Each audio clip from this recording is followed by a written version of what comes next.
nosotros me enlazo vía telefónica con la doctora Leticia Calderón Chelius, a quien le agradezco que siempre esté dispuesta a hablar con nosotros sin censura. Doctora, ¿cómo le va? Le mando un abrazo. Muy bien, Vicente, encantada como siempre de hablar con todos ustedes y especialmente pues con el equipo de Sin Censura.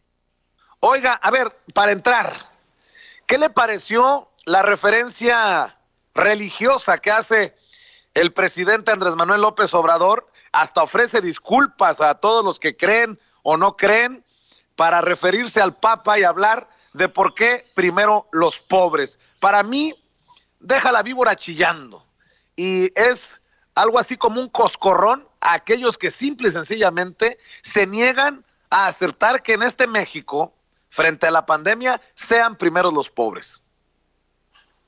Es bien interesante el uso político que también se le puede dar a este tipo de figuras, de momentos, de interpretaciones, en este caso religiosas, Vicente, porque finalmente gran parte de la población mexicana pues es católica y sigue los preceptos, aunque sea de una manera más ligera, como se podría haber hecho hace muchas más décadas, pero sigue apegada al rito católico. Y entonces la figura del Papa, pues es una figura muy relevante, sobre todo este Papa, sobre todo la figura que levantó el nuevo papado, y al final de cuentas, pues esta imagen recurrente de la pobreza, de la austeridad, de una visión pues un poco más centrada en la persona y no tanto en el consumo o en la banalidad, que es parte de lo que hemos criticado en términos más amplios, ¿no?, del sistema social contemporáneo que vivimos pues toda la humanidad en realidad. Entonces, el uso, el manejo o la referencia al Papa no me parece que sea gratuita, porque al final le está hablando sobre todo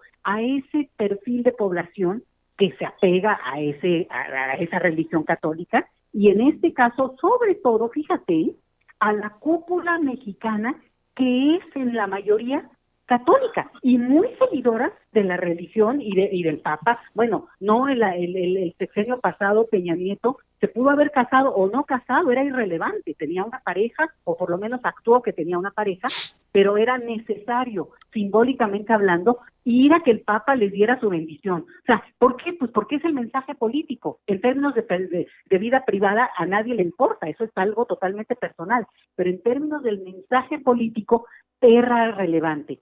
También en su momento Felipe Calderón y Margarita Zavala hicieron un uso de la religión muy connotado, muy visible en esta cosa de que siempre eran gente pues que tenían una tradición muy apegada a la religión.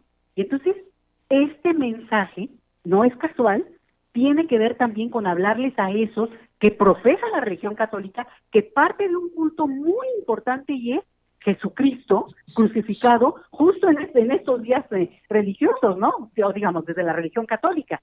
Y en ese sentido, era él, digamos, el profeta de los pobres, el que estaba llamado a reivindicar a esos seres más desprotegidos, y por tanto, ese uso, esa referencia a el Papa y toda la mística que él está dando, digamos, y da seguimiento permanente a través de sus misas, de toda la litúrgica, pero también a partir de este momento que ha hecho llamados muy contundentes a observar a los pobres, y los pobres es una cosa también global. Los pobres es todo aquel desposeído, y en términos muy generales, pues todos lo somos, Vicente, porque nadie es que tenga resuelta absolutamente su vida, nadie, porque incluso el más rico, ahora decías del hombre más rico de México, de los más ricos de México, se va a ir.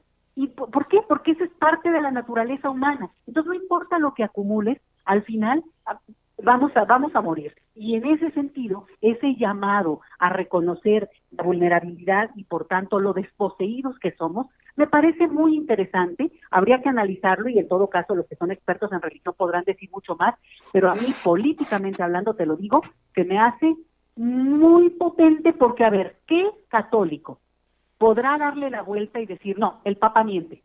No, el Papa simplemente está haciendo relectura del credo religioso de toda la vida. Entonces, por ahí creo que iría lo que yo vería en términos más políticos que estrictamente religiosos, Vicente. ¿Y quién se opondría a que se nos hará un juicio de qué relación llevemos con los pobres? A mí me parece muy interesante este mensaje social del presidente, aunque haga referencia al Papa, aunque sea una referencia religiosa, pues yo suscribo. Vamos a ser juzgados, sobre todo en momentos así de vulnerabilidad, de qué relación tengamos con los pobres, doctora.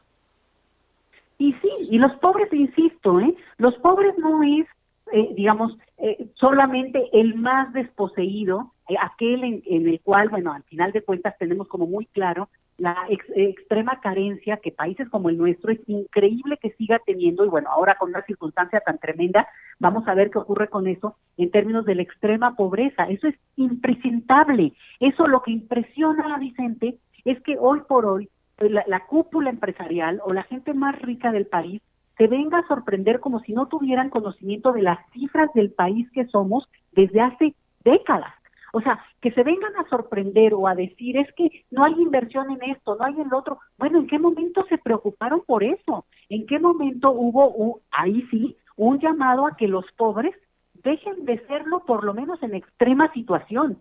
Y yo creo que ese es el punto en el cual, políticamente hablando, la metáfora, el uso, la referencia de no solo la religión, sino del Papa. Este Papa es muy interesante porque alude a un Papa que tiene ese discurso que desde el día que entró dijo, aquí volvemos a cambiar incluso las formas. Y yo creo que se van a alinear muchos astros en el sentido de voltear a esa mística religiosa más apegada a lo que ha sido pues el llamado de los pobres. Otra vez, todos lo somos, ojo, no es el extremadamente desposeído nada más, todos lo somos en un sentido terrenal. Así es, doctora. Oiga, y hablemos de